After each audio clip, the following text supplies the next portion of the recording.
வணக்கம். Veranda ஐஏஎஸ்ஸின் current affairs வழிகாட்டியாக உங்கள் ஃபாத்திமா பாபு. கரண்ட் அஃபேர்ஸ்ல இருந்து வரப்போற 2026 டிஎன்பிஎஸ்சி குரூப் 1 எக்ஸாம்ல கண்டிப்பா கேட்கறதுக்கு சான்ஸ் இருக்கிற முக்கியமான சில நியூஸை ப்ரீவியஸ் இயர் கொஸ்டின் அனாலிசிஸோட பார்க்க போறோம். வாங்க பார்க்கலாம். நியூஸ் 1. கேரளா இனி அதிகாரப்பூர்வமா கேரளம் ஆக மாறுகிறது. மத்திய அமைச்சரவையின் வரலாற்று சிறப்புமிக்க ஒப்புதல். நீண்ட காலமாக முன்வைக்கப்பட்ட கோரிக்கையை ஏற்று பிரதமர் நரேந்திர மோடி தலைமையில் நடைபெற்ற சென்ட்ரல் கேபினட் மீட்டிங்கில் இந்த தீர்மானத்திற்கு ஒப்புதல் அளிக்கப்பட்டுள்ளது. இந்த நியூஸ் குரூப் 1 பிரிலிம்ஸ்ல யூனிட் 4 பாலிட்டிலையும் மெயின்ஸ்ல ஜிஎஸ் செகண்ட் பேப்பரோட ஃபர்ஸ்ட் யூனிட்லையும் கவர் ஆகும். ஒரு மாநிலத்தோட பேரை மாத்துறது சாதாரண நிர்வாக முடிவு கிடையாது. இது அரசியல் அமைப்பு சட்டத்தின் கீழ் நடைமுறைப்படுத்தப்பட வேண்டிய மிக முக்கியமான செயல். இந்த மாற்றம் இந்திய அரசியல் அமைப்பு சட்டம் ஷரத்து 3 ஆர்டிகிள் 3 கீழ் மேற்கொள்ளப்படுகிறது. இப்போ ஏன் இந்த பெயர் மாற்றம்? கேரளாலிருந்து கேரளம் ஆக மாறுவதுடைய அரசியல், மொழி, வரலாற்று பின்னணி என்ன? அரசியல் அமைப்பு சட்டத்தில் இது எப்படி சாத்தியம்? இந்த எல்லா கேள்விகளுக்குமான பதில்களை விரிவான விளக்கங்களோடு பார்க்கலாம். ஏன் இந்த பெயர் மாற்றம்? Why this change? இது திடீர் முடிவு இல்ல. 1956ஆம் ஆண்டு மொழிவாரி மாநிலங்கள் மறுசீரமைப்பு செய்யப்பட்டப்போ நம்மளோட மெட்ராஸ் ஸ்டேட்ல இருந்து மலையாளம் பேசுற மக்களுக்கான தனி மாநிலம் உருவாக்கப்பட்டது. அந்த மாநிலத்தை மக்கள் தங்களுடைய மொழியில கேரளம் என்று அழைத்தார்கள். ஆனா இந்திய அரசியல் அமைப்பு சட்டத்தின் முதல் அட்டவணையில் ஃபர்ஸ்ட் ஷெட்யூல்ல அது கேரளா என்று ஆங்கில வடிவில் பதிவானது. இந்த நிலையில் கடந்த 2023 மற்றும் 2024ஆம் ஆண்டுகளில் பினராயி விஜயன் தலைமையிலான அரசு கேரள சட்டசபையில் ஒருமனதாக தீர்மானம் நிறைவேற்றியது. அவருடைய வாதம், நாங்க எங்க மொழியில கேரளம்னு தான் அழைக்கிறோம், அரசு ஆவணங்களில் மட்டும் கேரளான்னு இருக்கிறது ஏன்? கேரளம் பெயரின் அர்த்தம். கேரம் அப்படின்னா தென்னை மரம், ஆலம் அப்படின்னா நிலம், அதாவது தென்னை மரங்கள் நிறைந்த நிலம். வரலாற்று சான்றுகள், அசோகாவின் கல்வெட்டுகள்ல கேரள புத்ரா என்ற குறிப்பும் உள்ளது. அதாவது கேரளம் அப்படிங்கிற பெயர் ஆயிரக்கணக்கான ஆண்டுகளாக பயன்பாட்டில் உள்ளது. இப்போ அரசியல் அமைப்பு சட்ட ரீதியாக மாநில பெயர் மாற்ற நடைமுறை, name changing process through article 3 எப்படி நடக்குதுங்கிறத விரிவா பார்க்கலாம். ஆர்டிகிள் 3 அரசியல் அமைப்பு சட்ட சரத்து 3 கீழே புதிய மாநிலம் உருவாக்க, எல்லைகளை மாற்ற, பெயரை மாற்ற நாடாளுமன்றத்துக்கு அதிகாரம் உள்ளது. இதற்கான நடைமுறை பல ஸ்டேஜ்கள்ல இருக்கும். முதல் ஸ்டேஜ் மாநில சட்டசபை தீர்மானம், ஸ்டேட் அசெம்பிளி ரெசல்யூஷன். இரண்டாவது ஸ்டேஜ் மத்திய அமைச்சரவை ஒப்புதல், கேபினட் அப்ரூவல். மூன்றாவது நிலை குடியரசுத் தலைவர் பரிந்துரை, பிரசிடென்ட் ரெக்கமெண்டேஷன். நான்காவது ஸ்டேஜ் மசோதா நாடாளுமன்றத்தில் அறிமுகம், bill introduction in parliament. Fifth stage சாதாரண பெரும்பான்மை மூலம் நிறைவேற்றம், approved bill through simple majority. Keralam என மாற்றப்படுவதற்கான மசோதா Kerala alteration of name bill 2026. Article 3 கீழே ஒரு மாநிலத்தோட பேரை மாத்துறது சாதாரண நிர்வாக முடிவு கிடையாது. இது அரசியல் அமைப்பு சட்டத்தின் கீழ் நடைமுறைப்படுத்த வேண்டிய மிக முக்கியமான செயல். இந்த மாற்றம் முதல் தடவை இல்ல, ஏற்கனவே பல தடவை செய்யப்பட்டிருக்கு. சில உதாரணங்கள், நம்முடைய மாநிலத்தையே எடுத்துக்கோங்களேன். முன்ன அது மதராசப்பட்டினம் அப்படின்னு அழைக்கப்பட்டிருந்தது, அதுக்கப்புறம் மெட்ராஸ் ஆச்சு, இப்போ தமிழ்நாடுன்னு கூப்பிடுறோம் இல்லையா? இது எல்லாமே அந்த ஆர்டிகிள் 3 மூலமா தான் நடைமுறைப்படுத்தப்பட்டுச்சு. அதே மாதிரி மற்ற மாநிலங்களை பார்த்தோம்னா ஒரிசா ஒடிஷா ஆயிருக்கு, பாண்டிச்சேரி புதுச்சேரி, பாம்பே மும்பை ஆயிருக்கு இல்லையா? இந்த மாற்றங்கள் எல்லாமே ஷரத்து 3 கீழ் மேற்கொள்ளப்பட்டவை. இந்த மாற்றம் வெறும் பெயர் மாற்றம் கிடையாது. சில அரசியல் வல்லுநர்கள் என்ன சொல்றாங்கன்னா, இது ஐடென்டிட்டி அசர்ஷன் பாலிடிக்ஸ். மத்தவங்க என்ன சொல்றாங்கன்னா, இது மொழி மையப்பட்ட தேசிய ஒருங்கிணைப்பு. ஒரு மாநிலத்துடைய பெயர் மாற்றம் அப்படிங்கிறது வெறும் எழுத்து மாற்றம் கிடையாது. அது வரலாற்று மீட்பு, மொழி மரியாதை, கலாச்சார மரியாதை, உள்ளூர் பெருமை, அரசியல் அமைப்பு சட்டத்தின் செயல்பாடு. இன்னும் சில வாரங்கள்ல நாடாளுமன்றம் ஒப்புதல் கொடுத்ததுக்கு அப்புறம் உலகமே கேரளம்னு கூப்பிடுற நாள் வரப்போகுது. இதன் மூலமா இந்திய அரசியல் அமைப்பு சட்டம் மாநிலங்களின் அடையாளத்தை மதிக்கும் ஒரு உயிருள்ள ஆவணம் அப்படிங்கறத மறுபடியும் நிரூபிக்குது. இப்போ ஃபைனலா இந்த டாபிக்ல ப்ரீவியஸ் இயர் கொஸ்டின்ஸ் என்ன கேட்டிருக்காங்கன்னு பார்க்கலாம். ஃபர்ஸ்ட் கொஸ்டின் பாருங்க. The formation of Kerala state in the year. Kerala மாநிலம் உருவாக்கப்பட்ட வருடம் 1943, 1946, 1953, 1956. இந்த கொஸ்டினுக்கான ஆன்சரை நான் இப்ப சொல்ல போறது இல்ல. ஆன்சர் ஏற்கனவே சொல்லிட்டேன். ஸ்டார்டிங்லயே சொல்லியிருக்கேன். சோ நீங்களே இந்த கொஸ்டினுக்கான ஆன்சரை கீழே கமெண்ட்ல சொல்லுங்க. அடுத்த கொஸ்டினை பாருங்க. By which act the name Uttaranchal was changed into Uttarakhand? எந்த சட்டத்தால உத்தராஞ்சல் அப்படிங்கிற பெயர் உத்தராகண்ட் என்று மாற்றப்பட்டது? The Uttaranchal act 2006 alteration of name. Uttaranchal பெயர் மாற்ற சட்டம் 2006. By which act the name Uttaranchal was changed into Uttarakhand? எந்த சட்டத்தால உத்தராஞ்சல் அப்படிங்கிற பெயர் உத்தராகண்ட் என்று மாற்றப்பட்டது? Uttaranchal alteration of name act 2006, the Uttaranchal Alteration of Name Act 2001, the Uttaranchal Alteration of Name Act 2003. இந்த கொஸ்டினுக்கான ஆன்சர் ஆப்ஷன் ஏ. இப்போ கேரளம்னு நேம் சேஞ்ச் பண்றதுக்கான பில்ல சொல்லியிருந்தேன் இல்லையா, அந்த பில் நேமும் கீழே கமெண்ட் பண்ணுங்க. வரப்போற 2026 டிஎன்பிஎஸ்சி குரூப் 1 ப்ரிலிம்ஸ் எக்ஸாம்ல கூட ஆர்டிகிள் 3 பார்ட் 1 ஆஃப் கான்ஸ்டிடியூஷன் பத்தி கொஸ்டின்ஸ் கேட்கலாம். மெயின்ஸ்ல கூட நேம் சேஞ்சிங் ப்ராசஸ் பத்தி கேட்கலாம். நல்லா படிங்க. நெக்ஸ்ட் நியூஸ் பார்க்கலாமா? வாங்க. மத்திய மாநில உறவுகள் குறித்து நீதிபதி குரியன் ஜோசப் தலைமையிலான உயர்நிலை குழு ஆலோசனை. முன்னாள் உச்சநீதிமன்ற நீதிபதி குரியன் ஜோசப் வழங்கிய பரிந்துரைகள் அரசியல் வட்டாரங்களில் விவாதத்தை ஏற்படுத்தி உள்ளது. இந்த நியூஸ் குரூப் 1 ப்ரிலிம்ஸ்ல யூனிட் 4 பாலிட்டிலையும் மெயின்ஸ்ல ஜிஎஸ் செகண்ட் பேப்பரோட ஃபர்ஸ்ட் யூனிட்லையும் கவர் ஆகும். இப்போ இந்த டாபிக்குள்ள இருக்கிற எல்லா கான்டென்ட்டையும் சேர்த்து நாம விவரமா பார்க்கலாம். இதுக்கு முன்னாடி வீடியோல கூட ஒரு கமெண்ட்ல குரியன் கமிஷனோட ரெக்கமெண்டேஷன் பத்தி விரிவா சொல்ல சொல்லி ஒருத்தர் கமெண்ட் பண்ணியிருந்தீங்க இல்லையா? இப்போ இந்த டாபிக் உள்ள இருக்கிற எல்லா கான்டென்ட்டையும் சேர்த்து நாம விவரமா பார்க்கலாம். மத்திய மாநில உறவுகள் ஏன் முக்கியம்? இந்தியா ஒரு கூட்டாட்சி அமைப்பை கொண்ட நாடு. அதாவது மத்திய அரசுக்கும் மாநில அரசுகளுக்கும் தனித்தனி அதிகாரங்கள் இருக்கு. இந்த அதிகாரங்களை வரையறுக்கிற முக்கியமான ஆவணம் தான் இந்திய அரசியல் அமைப்பு.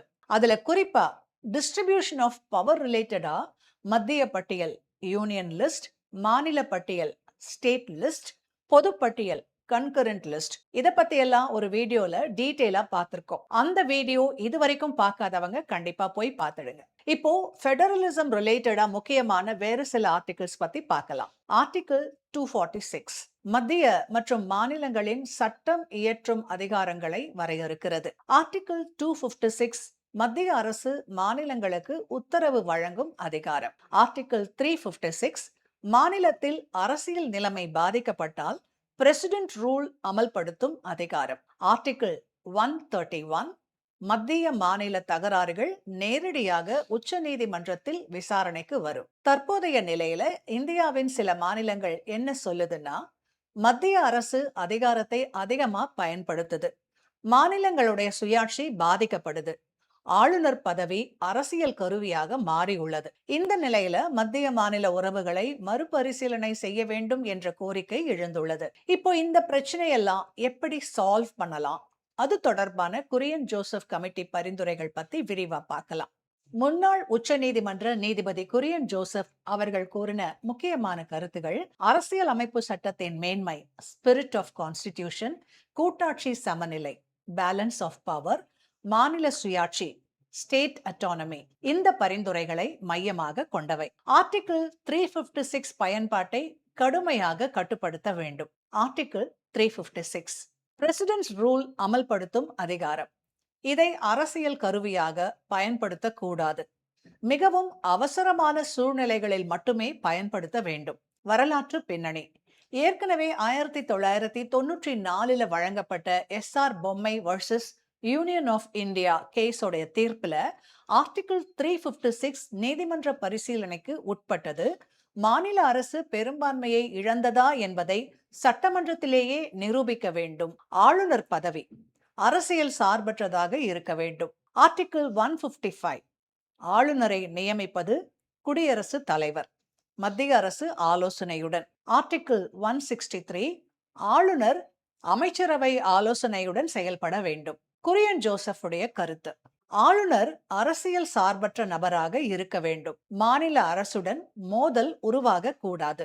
கான்ஸ்டிடியூஷனல் ஹெட்டாக செயல்பட வேண்டும், பொலிட்டிக்கல் ஏஜென்டாக இல்லை. கூட்டாட்சி தத்துவத்தின் மேன்மை, ஸ்பிரிட் ஆஃப் ஃபெடரலிசம் பாதுகாக்க வேண்டும். Article 1 India, that is Bharat, shall be a union of states.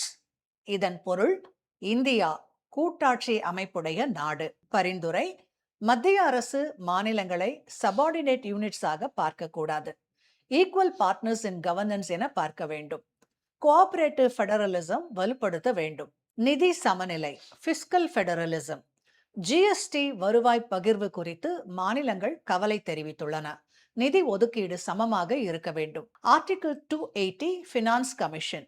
மாநிலங்களுக்கு நியாயமான பங்கு வழங்கப்பட வேண்டும். கான்ஸ்டிடியூஷனல் மொராலிட்டி கடைபிடிக்க வேண்டும். கான்ஸ்டிடியூஷனல் மொராலிட்டி என்ற கருத்து அதிகாரத்தை சட்டபூர்வமாக மட்டுமல்ல, நெறிமுறையுடனும் பயன்படுத்த வேண்டும். அரசியல் அமைப்பு வழங்கிய அதிகாரம் தவறாக பயன்படுத்தப்படக்கூடாது. நீதித்துறை கண்காணிப்பு முக்கியம். ஆர்டிகிள் 131 மத்திய மாநில தகராறுகள் நேரடியாக உச்ச நீதிமன்றத்தில் விசாரணைக்கு வரும். பெடரல் டிஸ்பியூட்ஸில் நீதித்துறை நடுநிலை தீர்வு வழங்க வேண்டும். குரியன் ஜோசப் போன்ற முன்னாள் நீதிபதிகள் கூறும் பரிந்துரைகள் இந்த விவாதத்தை மேலும் ஆழமாக்கியுள்ளது.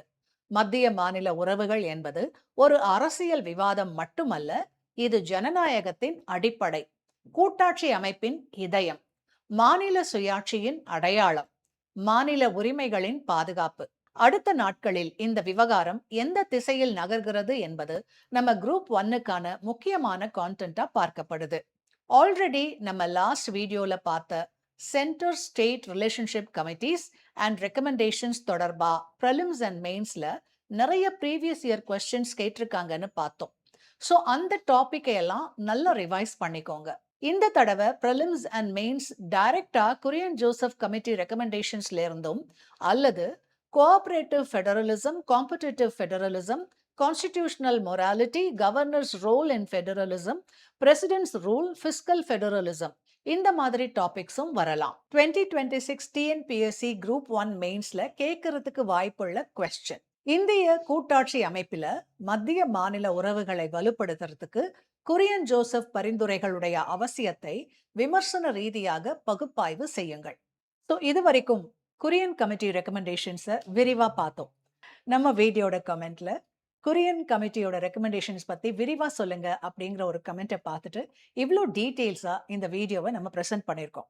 அதனால இது முக்கியமா கவர் ஆகிற டாபிக்ங்கிறத மனசுல வச்சுக்கிட்டு டீட்டெயிலா படிச்சுக்கோங்க. படிச்சதை மனசுல பதிச்சுக்கோங்க. கண்டிப்பா இந்த தடவை 2026ல இதுல இருந்து கொஸ்டின்ஸ் உங்களை கேட்பாங்க. அடுத்த நியூஸ் பார்க்கலாமா? தமிழ்நாடு சமூக நலத்துறையின் சாதனைகள். வெல்வோம் ஒன்றாக, அனைவரின் வாழ்க்கையிலும் சிறந்த மாற்றம். இப்போ நான் சொன்ன இந்த வாக்கியங்களை எல்லாம் நம்ம தமிழ்நாடு அரசாங்கம் எல்லா செய்தித்தாள்கள்லையும் வெளியிட்ட அரசு விளம்பரத்துல இருக்கிற வாசகங்கள். இந்த ஆட்ல இருக்கிற கான்டென்ட்டை மட்டும் அவ்வளோ ப்ரீவியஸ் இயர் கொஸ்டின்ஸ் இருக்கு.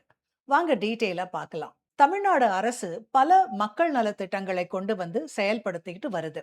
மக்களுடைய அன்றாட வாழ்க்கைய நேரடியா தொடர பல திட்டங்கள், உணவு, கல்வி, மருத்துவம், வீடு, விவசாயம், பெண்கள் நலன் எல்லாத்தையும் உள்ளடக்கி செயல்படுகின்றன. தமிழ்நாடு எப்படி சமூக நலத்துறையில் இந்தியாவுக்கே ஒரு ரோல் மாடல் மாநிலமா மாறுச்சு? Tamil Nadu welfare model state. Tamil Nadu அரசியல் வரலாறே சமூக நீதி அடிப்படையில் தான் வளர்ந்தது. பெரியார், அண்ணா, கலைஞர், எம்ஜிஆர், ஜெயலலிதா, ஸ்டாலின் இவங்க எல்லாருமே ஒரு காமன் ஐடியா வச்சிருந்தாங்க. ஒரு நல்ல அரசு என்றால் மக்களுடைய வாழ்க்கை தரத்தை உயர்த்த வேண்டும். அதனாலதான் இங்க வெல்ஃபேர் ஸ்கீம்ஸ் அரசியலின் மையமாக மாறியது. பெண்களுக்கான சாதனைகள். தமிழ்நாடு பெண்கள் அதிகாரம் அளிப்பில் முன்னோடி. கலைஞர் மகளிர் உரிமை தொகை 2023, மகளிர் இலவச பேருந்து பயணம் 2021, புதுமை பெண் திட்டம் 2022, இப்படி எத்தனையோ ஸ்கீம்ஸ். இதனால என்ன ஆச்சு? பெண்களுடைய தன்னம்பிக்கை உயர்ந்தது. குடும்பத்துல பொருளாதார உயர்வு ஏற்பட்டுச்சு. வேலைக்கு போகிறதுக்கு மொபிலிட்டி அதிகரிப்பு. ஹையர் எஜுகேஷன் என்ரோல்மெண்ட் உயர்வு. இப்படி பெண்களுக்கான திட்டங்கள் மட்டும் இல்லாமல் குழந்தைகளுக்கான சாதனைகள், மாற்றுத்திறனாளிகளுக்கான நடவடிக்கைகள், முதியோர், ஆதரவற்றோர்கள் மற்றும் திருநங்கைகளுக்கான நலத்திட்டங்கள், எஸ்சி எஸ்டி அண்ட் வீக்கர் செக்ஷன்ஸுக்கான நலத்திட்டங்கள்னு எல்லாரையும் உள்ளடக்கின சமூக மேம்பாட்டு திட்டங்களை செயல்படுத்தி சிறந்த மாநிலமா உள்ளது.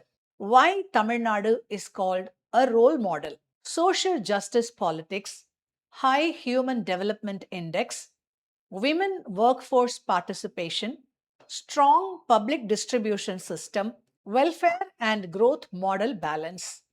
தமிழ்நாடு சொல்ற மெசேஜ் என்னன்னா, டெவலப்மெண்ட்னா ஜிடிபி மட்டுமே கிடையாது, மனித வாழ்க்கை தரம் தான் முக்கியம். தமிழ்நாடு வெல்ஃபேர் பாலிசிஸ் ஒரு ஃப்ரீபி கல்ச்சர் கிடையாது, அது ஒரு சோஷியல் இன்வெஸ்ட்மெண்ட் மாடல். ஆனா இலவச திட்டங்கள் மேல சில விமர்சனங்கள் இருக்கிறதும் உண்மைதான். ஆனாலும் இங்க அரசு செலவு பண்ற பணம் அடுத்த தலைமுறையை முன்னேற்றுகிற முதலீடு. அதனாலதான் தமிழ்நாடு சமூக நலத்துல இந்தியாவுக்கே முன்னுதாரணமா திகழுது. நான் இங்க எந்த ஸ்கீம்ஸோட ஃபேக்ட்ஸும் சொல்ல போறது இல்ல. நம்ம சேனல்லையே டீட்டெயிலா ஒவ்வொரு ஸ்கீம்ஸும் வீடியோ போடுவாங்க. ஸோ நம்ம வெராண்டா ஐஏஎஸ் சேனலை ஃபாலோ பண்ணிக்கோங்க. நான் இங்க மெயின்ஸுக்கு யூஸ் ஆகிற அனலிட்டிக்கல் பாயிண்ட்ஸை தான் சொல்லியிருக்கேன். இப்போ அதோட ரிலேட்டட் மெயின்ஸ் ப்ரீவியஸ் இயர் கொஸ்டின்ஸை சொல்றேன். இந்த கொஸ்டினை பாருங்க. 2024 மெயின்ஸ்ல கேட்டது. திராவிட இயக்கங்களின் ஆட்சியில் சமூக நலத்துறை வகுத்தளித்த திட்டங்கள் குறித்து எழுதுக. Write about the schemes formulated by the Department of Social Welfare during the rule of Dravidian movements. கொஸ்டினை பார்த்ததுமே உங்களுக்கு புரிஞ்சிருக்கும் அதுக்கான ஆன்சர் என்னன்னு, இல்லையா? தென் இந்த கேள்வியை பாருங்க.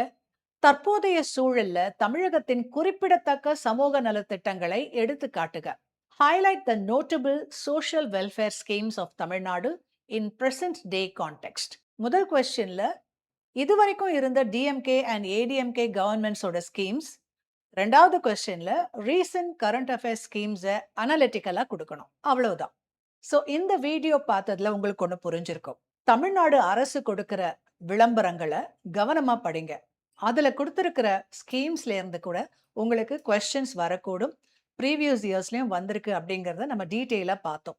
இந்த மாதிரி உங்களுக்கு பயனுள்ள காணொளிகளை தொடர்ந்து பார்க்கணும்னா நம்மளுடைய வெராண்டா ஐஏஎஸ் அகாடமியோட சேனலை சப்ஸ்கிரைப் பண்ணிக்கோங்க. இந்த வீடியோ பத்தி உங்களுக்கு என்ன கருத்து இருக்கோ அதை பத்தி கமெண்ட் பண்ணுங்க. பிடிச்சிருந்தா லைக் பண்ணுங்க.